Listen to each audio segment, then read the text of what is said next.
जय जोहार, नमस्कार। दैनिक छत्तीसगढ़ चैनल देख रहे हैं आप और छत्तीसगढ़ प्रदेश की आज की महत्वपूर्ण बड़ी खबरों को एक एक करके विस्तार से हम आपको बताने जा रहे हैं। पहली बड़ी खबर आ रही है। इससे पहले अगर आप छत्तीसगढ़ प्रदेश के हैं, छत्तीसगढ़ के समाचार रोजाना ठीक इसी प्रकार देखना चाहते हैं तो नीचे लाल कलर का सब्सक्राइब बटन दिया है, दबा करके इस चैनल को सब्सक्राइब कर लेना है। घंटी को दबाकर ऑल नोटिफिकेशन पर सेलेक्ट करना है।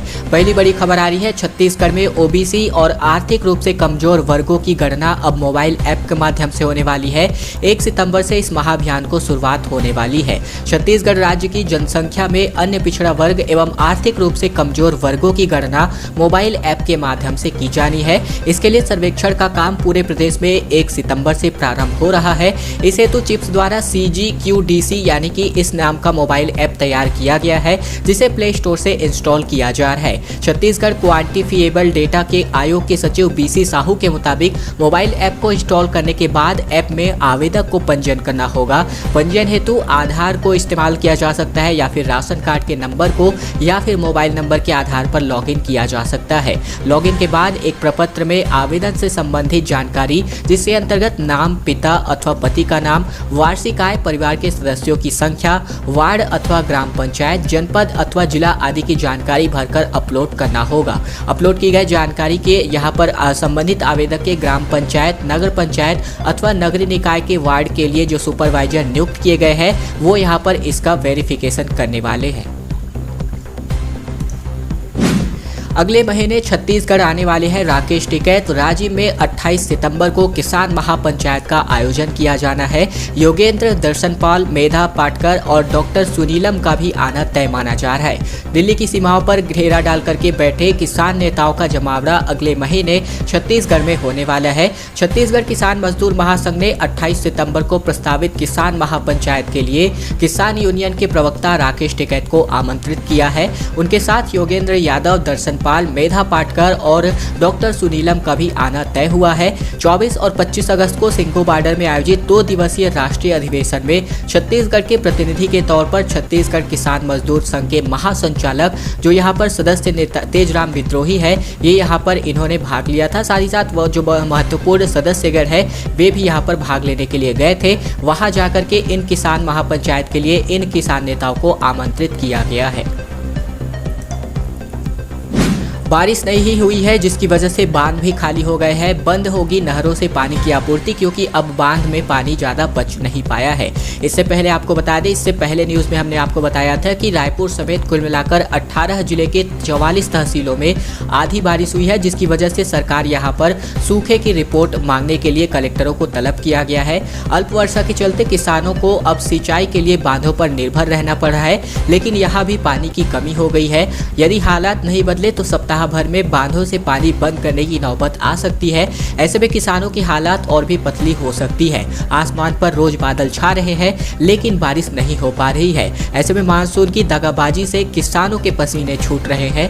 पिछले कई दिनों से बारिश भी नहीं हुई है। फिलहाल धमतरी जिले से खबर आई है, जहां पर बांधों से पानी छोड़ना 16 अगस्त को शुरू किया गया था, जो कि अब फसलों की दयनीय स्थिति को देखते हुए यह जो काम है किया गया था। लेकिन अब बांधों में पानी को देखते हुए यहाँ पर यह फैसला लिया जा सकता है कि जल्द ही इन जो पानी छोड़े गए हैं इनको बंद किया जा सकता है। जिले का बंटवारा हुआ है, जिसके विरोध में नगर वासियों ने मशाल रैली का आयोजन किया। 15 अगस्त को छत्तीसगढ़ के मुखिया ने प्रदेश में 4 नए जिले बनाने की घोषणा की थी और इस घोषणा से कई लोग खुश हुए तो कईयों के आक्रोश देखा गया। इसमें कोरिया जिले को भी बांटते हुए मनेंद्रगढ़ को अलग जिला बनाया गया। इसे लेकर मनेंद्रगढ़ में जहां खुशी की लहर फैली हुई है, तो वहीं अभी भी कई जगहों पर विरोध प्रदर्शन जारी है। कुछ लोग खुद को मनेंद्रगढ़ जिले में शामिल कराने को लेकर, तो वहीं कुछ लोग जिला विभाजन को लेकर के प्रदर्शन कर रहे हैं। इसी कड़ी में जिला विभाजन के विरोध में बैकुंठपुर में विशाल मशाल रैली का आयोजन किया गया।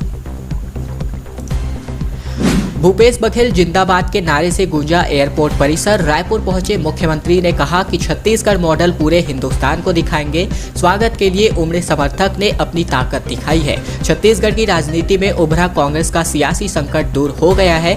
2 दिनों तक दिल्ली में चली कुर्सी की इस जद्दोजहद पर तमाम अटकलों और कयासों को विराम देकर मुख्यमंत्री भूपेश बघेल अब रायपुर वापस पहुंच गए हैं बीते दिन से ही। ऐसे में एयरपोर्ट के बाहर निकलते ही पूरा परिसर जिंदाबाद के नारों से गूंज उठा। मुख्यमंत्री मुख्यमंत्री ने गाड़ी के दरवाजे पर खड़े होकर हाथ हिलाकर समर्थकों का अभिवादन किया। मुख्यमंत्री बघेल के लौटने को लेकर के कार्यकर्ताओं में उत्साह है, तो वही स्वामी विवेकानंद एयरपोर्ट से लेकर के रायपुर की तमाम सड़कों पर उनका स्वागत किया गया। व्यापम की इस वर्ष की प्रथम परीक्षा का आयोजन आज किया जाना है। प्री बीएड और डीएलएड की परीक्षाएं आज होने वाली है। परीक्षार्थियों को कई ढेर सारी नियमों का पालन करना होगा। बता दें, प्री बीएड और डीएलएड की परीक्षाएं आज यानी कि रविवार को होने वाली है। परीक्षा को लेकर के व्यापम ने पूरी तैयारियां कर ली है। वहीं कोरोना के कारण यहाँ पर व्यापम ने कई नियमों को सख्त कर दिया है। इसके अलावा दूरी बनाने को लेकर के केंद्रों की संख्या दोगुनी की गई है।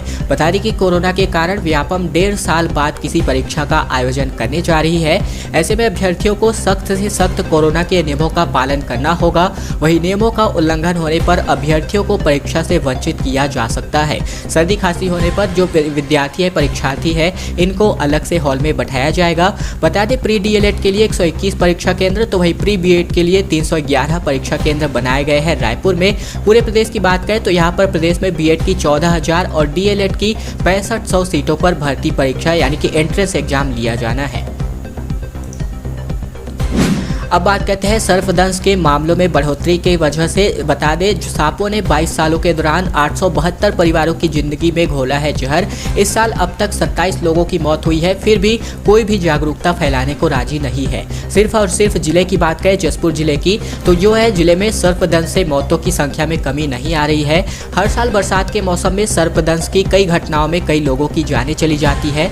इस वर्ष अब तक 27 लोग सांप काटने की वजह से काल के गाल में समा चुके हैं। पुलिस विभाग के आंकड़े पर गौर करें तो बीते 22 सालों में रेंगती मौत ने 872 परिवारों पर कहर ढाया है। वहीं एक सुबह यानी कि बीते दिन जो है सर्पदंश से 2 मरीजों की मौत हो गई पत्थलगांव के सिविल अस्पताल में। जानकारी के मुताबिक यहाँ पर अब बात करें, केवल एक जिले में कुल इतने मामले सामने आते हैं, तो पूरे प्रदेश में और कितने मामले सामने आ सकते हैं, इसका अंदाजा आप इसी बात से लगा सकते हैं। इसके अलावा बात करें तो इसको लेकर के कोई भी यहाँ पर जागरूकता नहीं फैलाई जा रही है। एयरपोर्ट में प्रवेश, पार्किंग और खाना अब महंगा हो सकता है। रायपुर एयरपोर्ट की जन सुविधाओं का संचालन अब निजी हाथों में, टेंडर अगले महीने से जारी हो सकता है। केंद्र सरकार की घोषणा के बाद अब रायपुर एयरपोर्ट में जन सुविधाओं का संचालन निजी कंपनी करने वाली है। इसकी प्रक्रिया अगले महीने से ही शुरू होने वाली है। इसके अलावा रायपुर जंक्शन यानी कि रेलवे स्टेशन को भी निजी हाथों में दिया जाना है। निजी हाथ में जाने के बाद से यात्रियों को हर सर्विस के लिए ज्यादा शुल्क देना पड़ सकता है। अभी लखनऊ, जयपुर, त्रिवेंद्रम, मंगलुरु एयरपोर्ट का संचालन निजी कंपनियां कर रही है। यहां यात्रियों से यूजर डेवलपमेंट फीस वसूल किया जा रहा है और रायपुर में यह फीस 150 से लेकर के 200 रुपए तक हो सकती है। प्रवेश शुल्क 50 से बढ़ाकर 80 या फिर 100 और गाड़ी पार्किंग के लिए 15 से 30 रुपए तक महंगी हो सकती है। राजधानी में कोरोना से राहत हुई है, लेकिन अब दूसरी चिंता बढ़ती जा रही है, जहां पर डेंगू ने अब टेंशन बढ़ा रखी है। मरीजों की संख्या 300 के पार। लक्षण और बचाव हम आपको बताते चले। दरअसल बता दें, राजधानी में कोरोना से राहत मिल रही है, लेकिन अब डेंगू मरीजों की संख्या बढ़ती जा रही है। पिछले 4 दिनों के दौरान 32 मरीज मिले हैं, जिसके बाद से मरीजों की संख्या बढ़कर 309 पहुंच गई है। शुक्रवार को डेंगू के 3 नए केसेस बूढ़ापारा, शुक्रवारी बाजार और शक्ति नगर से मिले थे। इसके बाद एक मरीज को अंबेडकर अस्पताल में भर्ती कराया गया है, लेकिन शनिवार को गोपाल मंदिर बूढ़ापारा में शिविर लगाकर रैपिड किट से डेंगू की जांच की गई है। इधर बात करें, रावतपुरा कॉलोनी के वार्ड 6 में शिविर लगाकर 23 लोगों की जांच की गई, जिनमें से एक की रिपोर्ट पॉजिटिव नहीं आई है। तो ये जो है एक अच्छी खबर है, यानी कि जो किसी भी की रिपोर्ट यहाँ पर पॉजिटिव नहीं आई है, ये एक सकारात्मक खबर है। दोस्तों, अगली बड़ी खबर की ओर बढ़ते हैं, उससे पहले हमारी एक छोटी सी प्रार्थना आप सभी से। वीडियो अगर आपको 1% भी अच्छा लग रहा होगा तो वीडियो के नीचे लाइक बटन है, जिसे दबा करके आपको इस वीडियो को लाइक कर देना है। लाल कलर का नीचे सब्सक्राइब बटन भी दिया, उसको दबा करके इस चैनल को आपको सब्सक्राइब कर लेना है।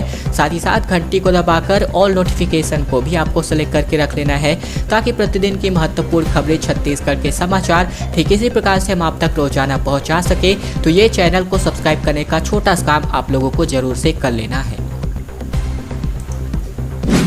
अब बात कहते हैं दूसरी लिस्ट में भी राहत नहीं मिल पाई है। एडमिशन के लिए रायपुर यूनिवर्सिटी ने दूसरी लिस्ट जारी की है। मैथ्स का कट ऑफ 95% से भी ज़्यादा है। बायो में 94% नंबर पाने वालों को ही यहाँ पर प्रवेश मिल पाया है। दरअसल 12वीं में 90% नंबर पाने वाले छात्रों को फर्स्ट ईयर में प्रवेश के लिए दूसरी लिस्ट में भी राहत नहीं मिल पाई है।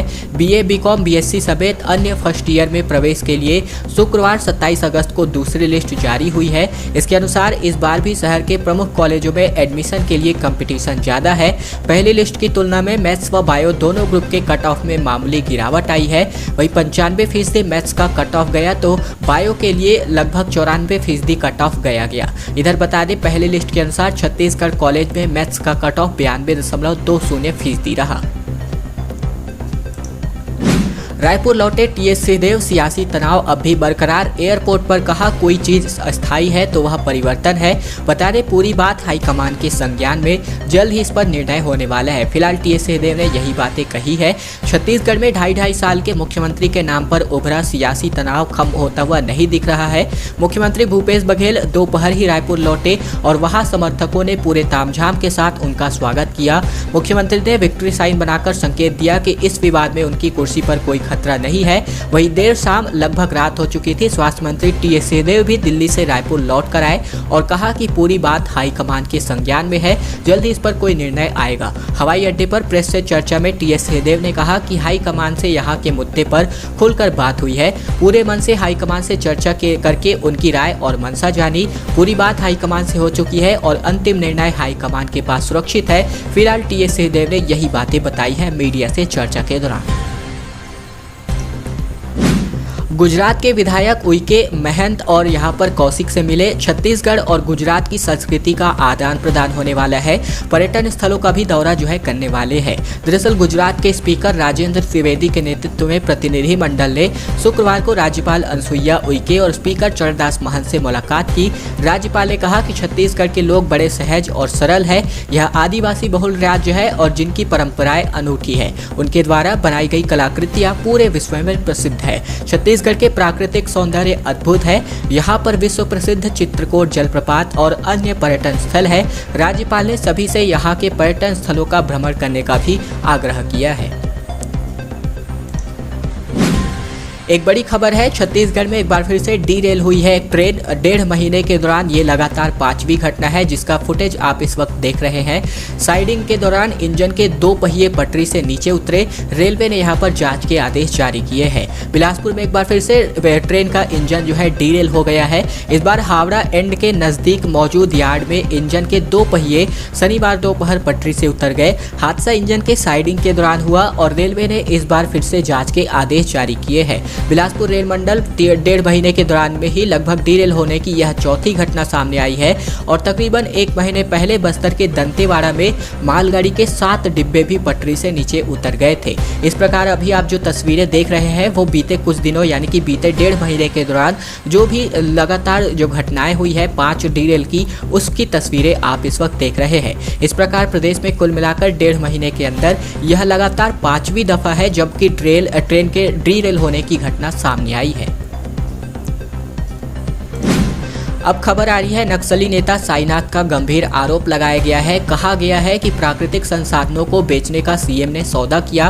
बोधघाट और रावघाट परियोजना से बर्बाद होंगे 28 गांव, नष्ट हो जाएंगे 1 करोड़ 14 लाख पेड़। बता दें नक्सलियों के दरभा डिवीजन कमेटी के सचिव और प्रवक्ता साईनाथ ने केंद्र व राज्य सरकार पर गंभीर आरोप लगाए हैं। साईनाथ ने प्रेस नोट जारी करके कहा कि सरकारी सार्वजनिक उपक्रमों को देश विदेश के कॉरपोरेट घरानों को सौंपने में लगी हुई है, जबकि छत्तीसगढ़ के सीएम भूपेश बघेल राज्य के कई बेशकीमती प्राकृतिक संसाधनों को बेचने के लिए बहुराष्ट्रीय कंपनियों के साथ सौदा कर चुके हैं। यह जनता के हित में नहीं है। बस्तर में प्रस्तावित बोधघाट व रावघाट परियोजना आदिवासियों के लिए विनाशक है। फिलहाल नक्सलियों का दावा है कि इंद्रावती नदी पर प्रस्तावित बोधघाट परियोजना से बस्तर के लगभग 1 करोड़ 14 लाख पेड़ नष्ट हो जाएंगे। यहाँ के 28 गांव भी पूरी तरह बर्बाद हो जाएंगे और जिस इंद्रावती नदी को बस्तर की जीवनदायिनी कहा जाता है वह पूरी तरह विलुप्त हो जाएगी। फिलहाल नक्सलियों ने ये सभी बातें कही हुई है।